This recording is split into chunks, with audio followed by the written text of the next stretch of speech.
Shalom everyone, I am Priya, a student of the Holy Torah at ACTC Seminary. ప్రియమైన స్నేహితులారా, ఈ వారం తోరా పర్ష మికెట్స్. మికెట్స్ అంటే అటు తర్వాత లేదా చివర్లో అని అర్థం. సెఫర్ తోరాలో ఇది 10వ పర్ష. సెఫర్ బెరషీత్ లేదా ఆది కాండంలో ఇది 10వ పర్ష.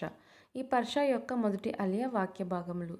బెరషీత్ అనగా ఆది కాండము 41వ అధ్యాయం మొదటి వచనం నుండి 14వ వచనం వరకు. ఈ మొదటి అలియాలో యోసెఫ్ జైలులో ఉన్న పూర్తి 2 సంవత్సరాలు గడిచిన తరువాత ఫరోకు ఒకే రాత్రి 2 కలలు వస్తాయి.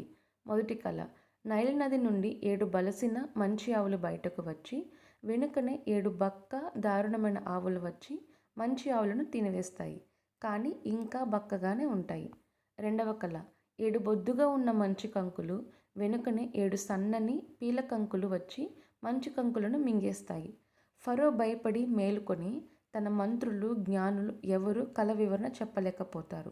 అప్పుడు పానదాయకుల అధిపతికి గుర్తు వచ్చి జైల్లో యోసెఫ్ తన కలను సరిగ్గా చెప్పాడని ఫరోకు తెలియజేస్తాడు. ఫరో వెంటనే యోసెఫ్ను జైలు నుండి రప్పించమని ఆజ్ఞాపిస్తాడు.